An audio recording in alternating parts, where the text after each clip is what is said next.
Assalamualaikum warahmatullahi wabarakatuh. Selamat datang kepada PRS tahap sulung untuk sesi topik pembelajaran kita yang pertama, iaitu dengan tajuknya kemahiran interpersonal.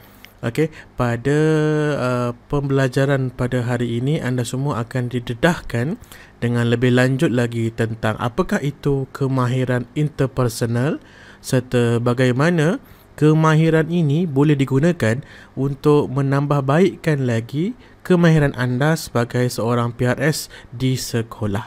Okey, jom kita sama-sama pelajari apakah yang dimasukkan dengan kemahiran interpersonal ini. Okey, dalam kemahiran interpersonal ataupun topik ini, anda akan mempelajari 4 perkara. Pertama, iaitu definisi kemahiran interpersonal. Kedua, tujuan kemahiran interpersonal ini dipelajari. Ketiga, apakah kepentingannya kemahiran interpersonal ini. Dan yang terakhir sekali kita akan sentuh tentang pendekatan-pendekatan yang digunakan dalam kemahiran interpersonal. Yang ini adalah menarik sebab inilah cara bagaimana anda sebagai seorang pembimbing rakan sebaya boleh gunakan untuk meningkatkan kemahiran anda sebagai seorang PRS di sekolah. Baik, kita pergi kepada definisi.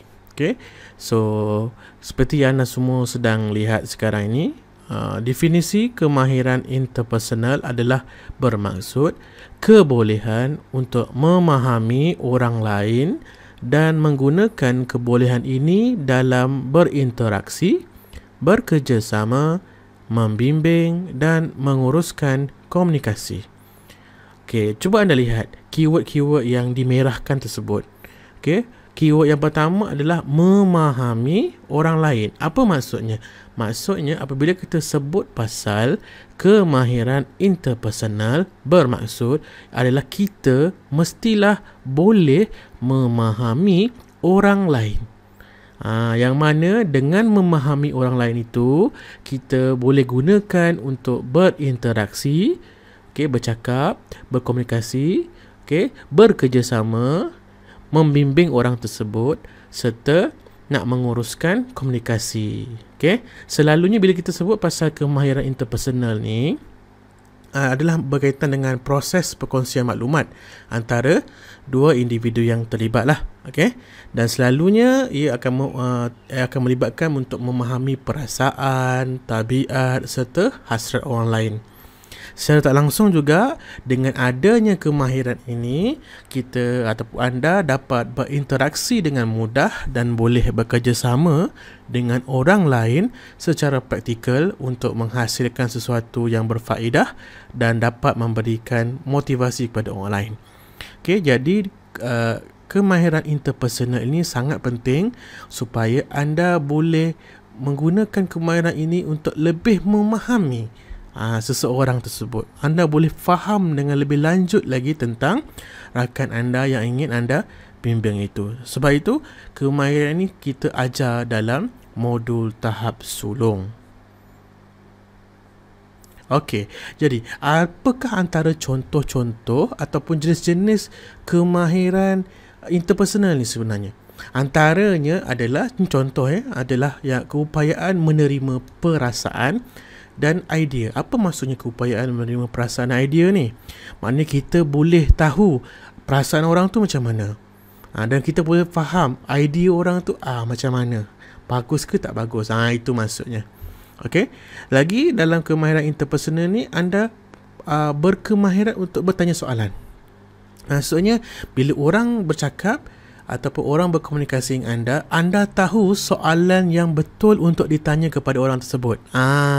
So kat situlah yang kita nak anda semua faham. Yang ketiga, menyampaikan maklumat dan petunjuk. So dengan adanya kemahiran ini, secara tak langsung anda mampu untuk menyampaikan maklumat dan petunjuk dengan baik.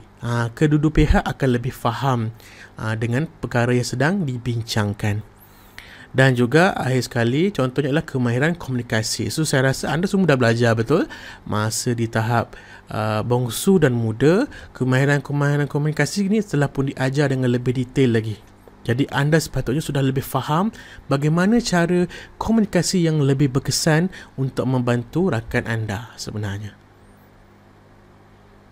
Okay, so kita sudah pun selesai definisi kemahiran interpersonal.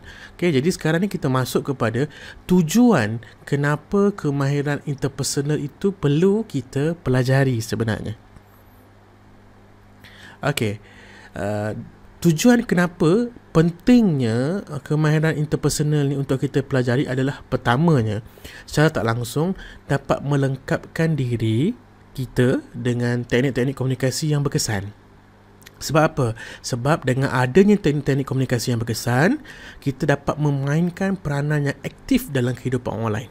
Maksudnya apa? Maksud contoh, kita kan dah belajar dulu teknik-teknik komunikasi yang berkesan, macam mana kita mendengar dengan baik, melayan dengan baik, apa semua tu kan kita belajar satu ketika dahulu dalam modul-modul yang lepas.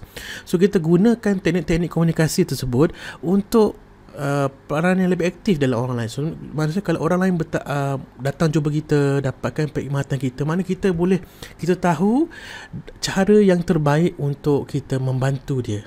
Itu yang kita nak sebenarnya. Okay, seterusnya membantu diri untuk menjadi pemudah cara yang berkemahiran. Okay, supaya kita mudah untuk membantu dia. Okay, kita kan sebagai seorang PRS, kita memudah carakan. Mungkin dia stuck ataupun dia rasa ada sesuatu yang dia tak boleh nak buat, so dia mencari solution lain, maka kita lah menjadi pemudah cara. Macam tu.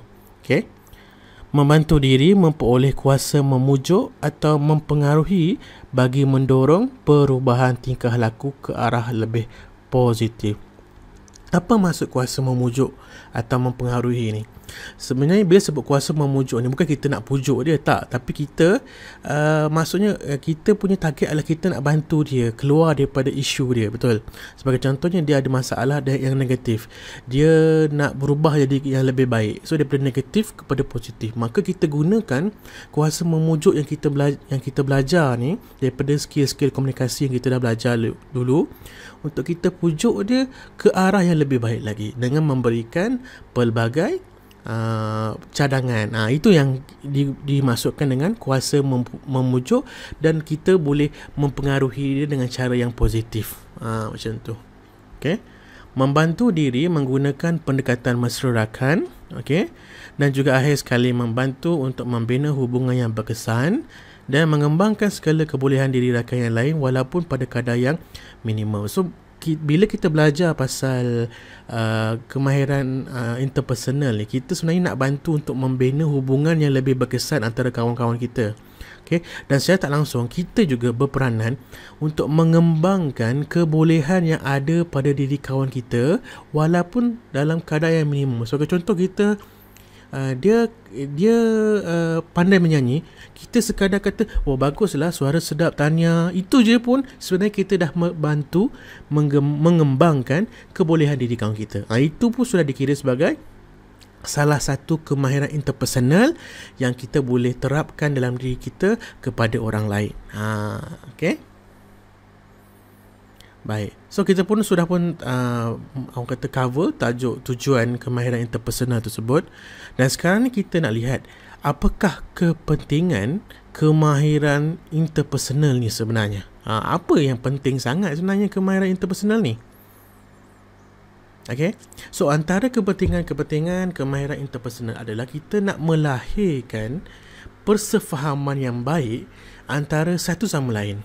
Okay, bila kita dah ada kemahiran interpersonal yang baik, kita secara tak langsung kita akan lebih memahami antara satu sama lain dengan lebih baik lagi.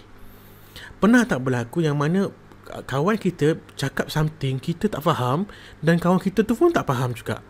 Sebab apa? Sebab kita tak faham apa benda yang sedang diperbincangkan, apa benda yang menjadi isunya. Bila kita ada kemahiran interpersonal yang baik, kita dapat memahami dia dengan lebih cepat dan memudahkan proses bantuan bimbingan itu diberikan. Itu yang kita nak sebenarnya. Selain itu, membantu diri untuk menggunakan pelbagai jenis bentuk komunikasi yang sesuai dengan keadaan. So komunikasi ni banyak jenis, banyak cara. So kita mempelbagaikan bentuk komunikasi bersesuaian dengan keadaan. Kadang-kadang ada dengan senyap kita dah boleh bantu dia, kadang-kadang dengan kita tepuk tangan kita boleh bantu dia, kadang-kadang dengan kita beri sedikit cadangan dah boleh bantu dia. So banyak cara kita boleh gunakan untuk membantu sebenarnya. Seterusnya adalah untuk meningkatkan kepekaan dan keprihatinan diri dengan keperluan kemanusiaan orang di sekeliling. Apa maksudnya? Maksudnya adalah kita secara tak langsung bila kita dah ada kemahiran interpersonal ni, kita akan meningkatkan kita punya kepekaan dan juga keprihatinan kita tentang keperluan manusia itu sendiri. Okay. Sebagai contoh, apa keperluan manusia tu? Contohnya kita tengok dia tu muka dah lapar, kan? So mana kita secara tak langsung kita bantu dia, kita hulurkan dia kuih ke, kita hulurkan dia biskut untuk dimakan sambil dia sedang berbicara. So nampak tak, kita lebih peka, kita nampak dia suara dah mula start serak-serak. So kita hulur dia air supaya dia boleh minum dan dia boleh teruskan berbicara dengan baik. Itu yang dimasukkan dengan meningkatkan kepekaan dengan keperluan kemanusiaan. Macam tu. Dan akhir sekali adalah untuk memudahkan diri untuk mewujudkan suasana kehidupan yang lebih harmoni dan bahagia. Okay? Secara tak langsung juga kita membantu diri kita lah untuk mewujudkan suasana kehidupan yang lebih baik lagi di kalangan rakan-rakan kita. Mungkin kawan-kawan kita tu ada isu dengan suasana kehidupan dia, tak ada masalah. Jadi kita lah yang mewujudkan suasana yang lebih harmoni lagi di kalangan ketika dia bersama dengan kita. Itu yang kita nak terapkan sebenarnya dalam sesi bantu kita. Okay? So itulah antara kepentingan kenapa kemahiran interpersonal tu perlu ada dalam diri kita. Okay? Dan kita pergi kepada yang paling penting, iaitu apakah pendekatan-pendekatan yang boleh kita gunakan untuk kemahiran interpersonal.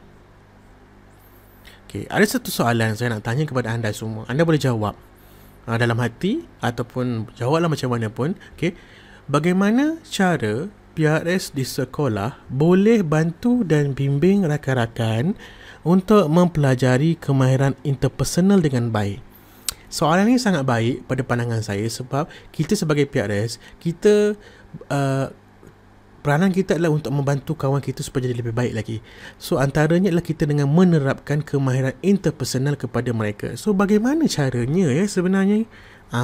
So kita akan pelajarinya sebentar lagi. Jom. Okay. So bila sebut pasal pendekatan ni sebenarnya boleh berlaku semasa berlakunya interaksi antara satu sama lain. Apa maksudnya? Maksudnya bila anda berkomunikasi saja dengan kawan anda tersebut, itu maknanya pendekatan tu dah boleh berlaku. So apakah pendekatan-pendekatan yang boleh dilakukan? Antara kemahiran yang boleh ditunjukkan dalam kemahiran interpersonal itu adalah ada 4. Saya nyatakan 4 sajalah. Yang ini yang paling asas dan saya rasa ini yang paling mudah untuk anda laksanakan dan lakukan. Apa dia? Pertama ialah kemahiran melayan. Okey. Kedua, kemahiran mendengar.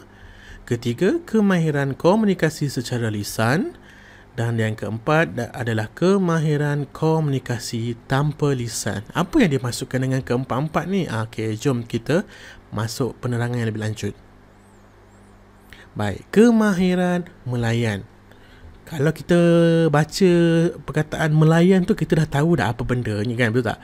Cuma apakah maksud melayan itu yang sebenarnya? Okey, kalau ikutkan dalam sesi bantu rakan, bila sebut kemahiran melayan, sebenarnya kita memberikan perhatian dan fokus sepenuhnya kepada orang yang dilayan tersebut. Kawan kita datang jumpa kita, share something ke apa-apa ke, so kita lah yang sebenarnya memberikan perhatian yang fokus. Itu kemahiran melayan sebenarnya yang betul dan tepat. Okay? Yang mana bila dalam kemahiran melayan kita peka pada mesej tingkah laku tanpa lisan yang ditunjukkan oleh rakan. Apa maksudnya? Maksudnya ialah bila dia bercakap, kita tengok apa yang berlaku pada diri dia. Tengok muka dia. macam mana muka dia, tengok tangan dia, tengok tubuh dia. Maksud tubuh tu tengok gaya bahasa badan dia macam mana. Tengok dengar suara dia. Adakah suara dia makin kuat, makin perlahan, makin mendatar, mendayu-dayu dan sebagainya. Tengok mata dia besar ke kecil ke apa, semua tu kita beri perhatian. Sebab apa? Kat situlah mesej tingkah laku tanpa lisan akan ditunjukkan. Kat situlah kita akan gunakan untuk kita nak layan dia. Kita akan nanti kita akan belajar beberapa teknik yang kita boleh guna untuk membantu dia. Macam tu. Okey. Dalam kemahiran melayan juga ada mempunyai kekuatan atau tahap tenaga yang mencukupi sewaktu berinteraksi bersama orang lain. So kita juga perlulah mempunyai kekuatan dan tahap tenaga yang mencukupi untuk kita bersama ataupun untuk kita membantu rakan tu. Sebab apa? Sebab nak melayan ni bukan mudah. Okay? Melayan ni memang perlu ada skill supaya orang tersebut tak rasa annoyed dengan kita. Dia tak rasa kita ni teruknya, kau buat apa ni, kau mempermainkan aku. Kita tak nak sampai tahap macam tu. So kemahiran melayan itu juga ada cara-cara yang tersendiri yang perlu dipelajari dengan betul. Okay? Dan yang paling penting bila kita laksanakan kemahiran melayan ni, kontak mata semasa berkomunikasi bersama orang lain sangat penting. Kita tengok, maknanya bila kita sedang melayan dia, kalau boleh kita kena tengok dia. Kita kena tengok dia, tengok mata dia. Okay? Tengok maksud tengok tu bukanlah sentiasa tengok 24 jam. Tengok dia, nanti dia tak selesa. Maksudnya kita tahu waktu bila dan masa bila dia selesa, bila kita tengok dia selesa. Ada cara-cara kontak mata tu. Maksudnya bila dia berbicara, kita kekalkan kontak mata kita berikan fokus. So insya-Allah dia tak akan ada masalah ketika melayan pencerita tersebut. Okay, seterusnya adalah kemahiran mendengar. Kita dah layan dia, maka dalam masa yang sama kita kena dengar apa yang dia nak sampaikan. Itu penting. Sebab tu kemahiran-kemahiran yang disebutkan ini kita kena lakukannya dalam serentak, dalam masa yang sama kita kena lakukan benda ni supaya dia selari lah. Jangan kita layan-layan tapi kita tak dengar. Pun payah juga, nanti tak capai. Okay? So bila sebut kemahiran mendengar adalah kemahiran yang berupaya untuk memahami mesej-mesej yang disampaikan oleh rakan secara lisan. Maksudnya apa? Apa benda yang keluar daripada mulut kawan kita faham. Sebagai contohnya, bila dia ceritakan pasal isu dia ada masalah dengan kawan dia, masalah perhubungan, mungkin kawan dia sisihkan dia. Setiap perkara yang keluar daripada mulut tu kita faham. Ya ke? Kita tahu yang bila cerita tu kita dah tahu dah, dia ada masalah dengan kawan dia buat apa, kita dah tahu. Itu yang maksudnya memahami mesej-mesej tersebut. Secara tak langsung benda tu sangat penting. Sebab apa? Daripada kemahiran mendengar ni kita boleh dapat dan kumpulkan banyak maklumat. Okay? So mendengar dengan aktif seperti mentafsir maklumat yang disampaikan. Okay? Kita buat penilaian terhadap mesej yang disampaikan dan memberi maklum balas yang berpatutan kepada maklumat tersebut. Macam saya sebut tadilah. Okay? Bila kawan kita sebut, contohnya macam tadi, isu yang berkaitan dia rasa stres dengan kawan dia, so kita boleh buat tafsiran kenapa dia stres.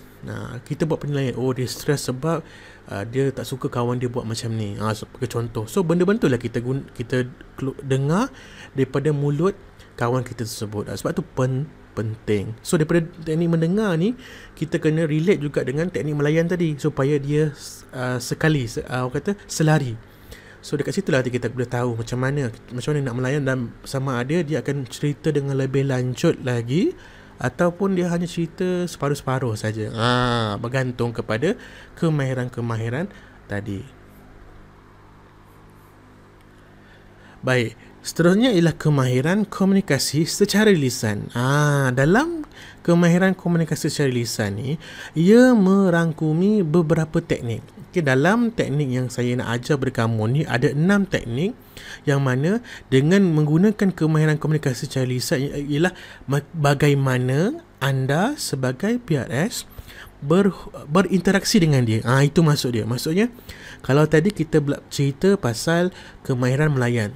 Bila melayan tu mana kita tengok dia, kita layan dia, kita dengar dia, betul ada mendengar. Kita dengar setiap perkara yang disebut dan sebagainya. Sekarang ni di pihak kita, macam mana kita nak pastikan sesi yang kita nak bantu tu kawan-kawan kita tu dapat dijadikan sesi yang sangat bermanfaat adalah dengan cara kita berkomunikasi dengan cara yang betul secara lisan. Sebagai contohnya adalah 6 teknik seperti ini. Contohnya teknik A, teknik empati. Apa maksud empati? Empati ni ialah kita faham segala emosi yang timbul sepanjang kita berbicara dengan kawan kita tersebut.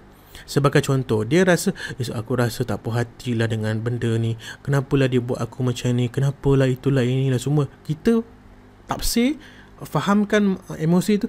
Oh, dia rasa marah, dia rasa tak puas hati, dia rasa sakit hati dengan apa yang berlaku. Itu maksudnya empati. Kita dapat memahami emosi yang timbul tersebut. Kita faham, oh dia rasa, ya saya faham, kamu rasa tersakiti, contoh kan, kamu rasa sakit hati. Dia tak sebut perkataan sakit hati, tapi dia kata aku rasa susah, rasa kalau lah kita boleh tafsirkan emosi dia tu dengan cara yang betul, maka betul lah. Engkau sakit hati dengan dia. Betul, aku memang sakit hati dengan dia. Bila dia sebut macam tu, dia balas balik dengan benda tu, dengan jawab betul. Maknanya tepatlah kita punya empati tersebut. Okay, yang keduanya ialah teknik penyoalan. Okay, teknik penyoalan ni adalah kita soal balik sebarang kemuskilan yang timbul. Apa maksud kita soal balik kemuskilan yang timbul?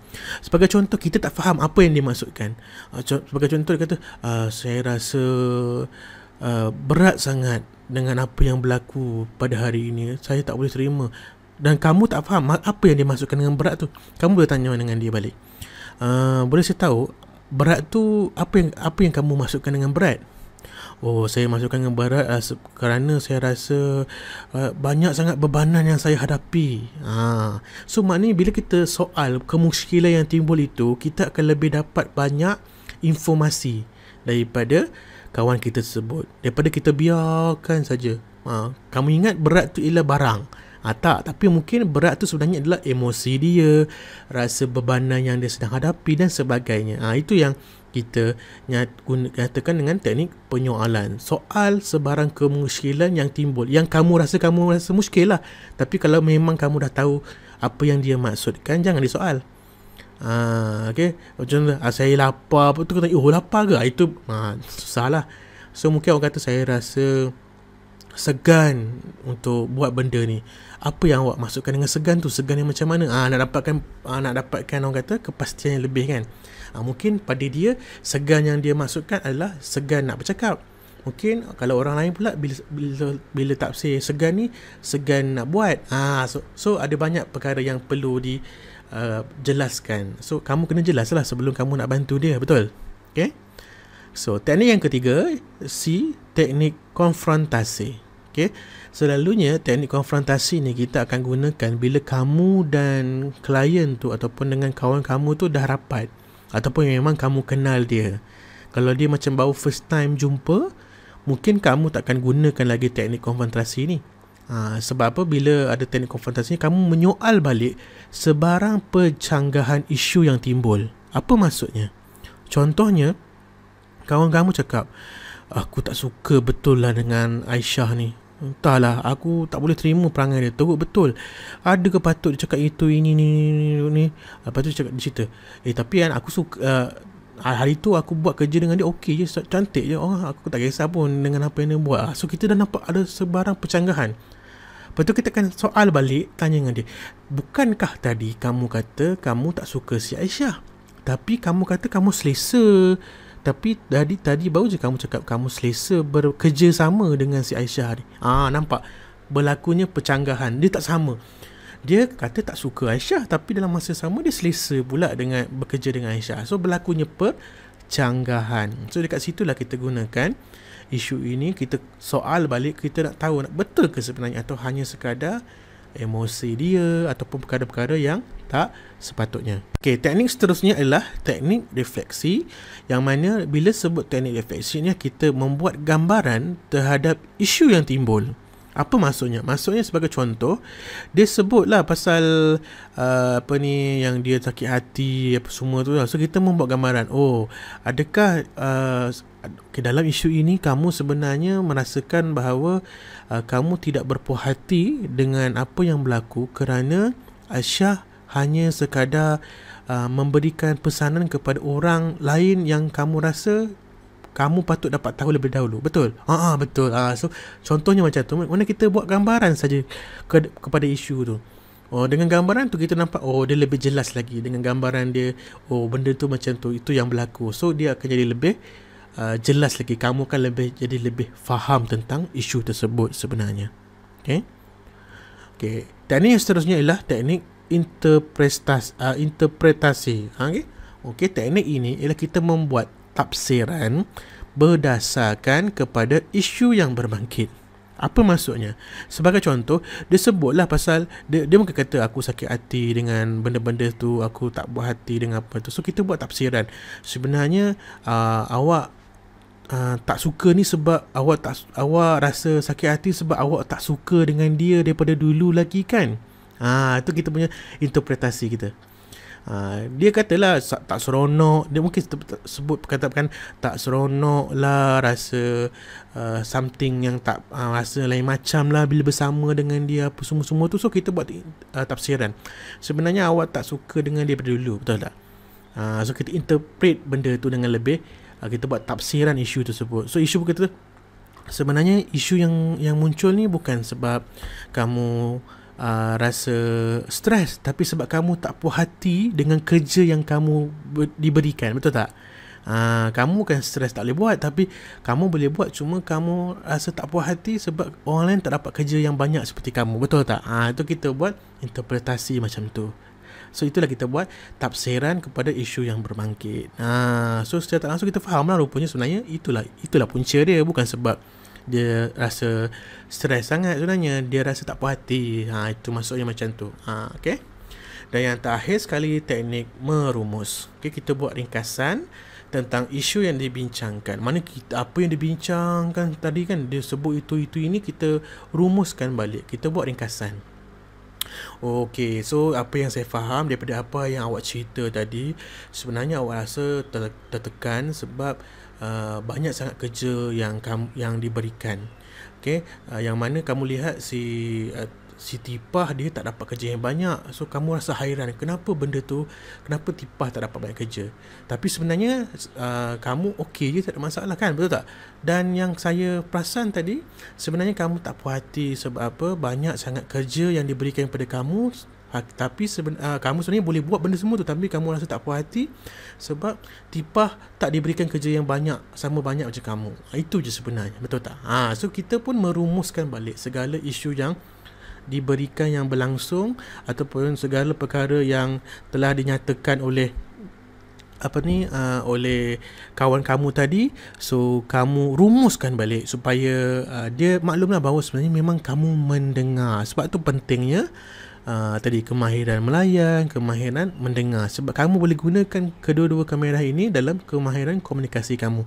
So kamu merumus, dan secara tak langsung kamu akan rasa dia akan rasa dihargai. Sebab apa? Kamu dapat dengar daripada A to Z lah, dia dapat tangkap semua perkara yang aku bincangkan. So orang akan lebih kagum dengan kamu dan akan lebih percaya kepada kredibiliti kamu sebagai seorang pembimbing rakan sebaya. Okay? So kamu boleh gunakan teknik-teknik ini dalam sesi bantu rakan kamu. So sangat baik kalau kamu boleh menggunakan kesemua teknik ini sebenarnya. Okay, baik. Apa tujuan kita mempunyai kemahiran komunikasi secara lisan ni? Okay, sebabnya kita nak bantu pendengar menggunakan teknik komunikasi yang berkesan semasa berinteraksi bersama rakan. Ingat tak tadi 6 teknik tadi? So bila kamu dah menguasai ke-6 teknik ni, kamu dapat membantu berkomunikasi yang lebih berkesan dengan kawan kamu tu. So kamu tahu bila masa nak gunakan merumus, Kamu tahu bila masa nak guna untuk konfrontasi, bila masa kamu nak refleksi, bila masa kamu nak apa tadi? Kan ke-6 teknik tadi. So kat situ bila kamu dah tahu nak guna waktu bila, kamu akan dapat melaksanakan sesi bimbingan dengan sangat baik. Okay. Dan yang B-nya memberi kesan positif kepada proses pertukaran maklumat antara mereka, iaitu pendengar dan pencerita. Okay. So bila kamu dah tahu kemahiran komunikasi yang betul secara lisan dengan betul, so kesan positif lah akan berlaku. Maknanya kamu boleh bimbing dia dengan baik, dia dapat maklumat yang betul dengan baik, dan akhirnya dia boleh gunakan maklumat tersebut untuk ubah diri dia ke arah yang lebih baik. Itu yang kita nak sebenarnya. Okay. Dan kemahiran yang terakhir, kemahiran komunikasi tanpa lisan. Okay. Kemahiran komunikasi tanpa lisan ni adalah lebih kepada melibatkan kepada gerak badan dan penumpuan kepada penumpuan penutur kepada pendengarnya. Maksudnya kita dengar dengan lebih jelas, dengan lebih fokus lagi tentang kawan kita tersebut, sambil melibatkan tengok pergerakan badan dia macam mana. Dia selesa ke, dia rasa geram ke, dia genggam tangan dia bila masa dia bercerita tu, dia genggam tangan tu, maksudnya dia memang betul-betul marah ke apa dan sebagainya. Okay. Dalam sesi bimbingan, PRS boleh membimbing dan memberi bantuan dengan hanya menggunakan eye contact saja. Kadang-kadang dengan memberikan eye contact saja kita dah boleh bantu dia. Tak semestinya kita kena gunakan semua teknik. Kadang-kadang kita tengok dia, kita memahami dia dengan mata kita pun sudah cukup sebenarnya. So macam mana? So kena banyak berlatih. Okay. Sebab tu dalam kita punya sesi bantu rakan di bongsu muda, kita gunakan sesi bantu rakan untuk memberi latihan kepada kamu. Okay. Kamu akan rasa lebih orang kata pengalaman yang banyak. Macam mana dengan kadang-kadang dengan hanya bagi eye contact je kamu dah boleh bantu dia, tak payah banyak-banyak pun. Itu yang kita nak sebenarnya. Okay. So dalam masa itu kita boleh tengok jugalah tubuh badan dia macam mana. Okay, tubuh badan perlu menghadap pendengar. Maknanya bila kita nak dengar kawan kita tu bercerita, posture badan kita pun penting. Jangan kita membelakangkan dia, seelok-eloknya kita berdepan dengan dia. Itu yang penting, itu yang kita nak sebenarnya. Okay. Contoh kemahiran komunikasi tanpa lisan adalah seperti renungan mata. Kita tengok mata dia, kita renung mata dia, tengok dia senyuman dia masa dia cerita, dia senyum tak? Masa dia cerita, kalau tak senyum sebab apa? Kat situ lah kita boleh tahu dia punya komunikasi tu macam mana. Okay. Dalam masa yang sama kita pun bila tengok renungan mata kita, kita senyum. Mana bila kita senyum tu, dia rasa dia cerita dia tu okey, tak ada masalah. Ekspresi muka kita rasa terkejut ke, kita menunjukkan minat, macam tu. Perubahan air muka kita, perubahan air muka dia, okey. Tu pergerakan tubuh badan kita. Mungkin kalau ada setengah, kalau sama macam Tina, kita peluk dia, kita tepuk belakang dia ke, dengan perlahan lah. Kita gosok belakang dia kan, supaya dia rasa tenang dan sebagainya. Itu ialah kemahiran komunikasi tanpa lisan yang kamu boleh gunakan dalam sesi bantu rakan. So inilah antara kemahiran yang sangat penting. Bila kamu berjaya laksanakan kemahiran tersebut, sesi bantu rakan kamu akan jadi lebih berkesan untuk membantu mereka. Okey, tapi dalam masa yang sama kena faham ada beberapa aspek perlu dititik beratkan bagi mewujudkan hubungan yang berkesan. Walaupun kamu dah menguasai keempat-empat kemahiran tadi, tapi ada beberapa aspek yang kamu kena titik beratkan dahulu. Sebab kadang-kadang dengan berpandu kepada aspek ni, bila salah satu aspek ni kamu tak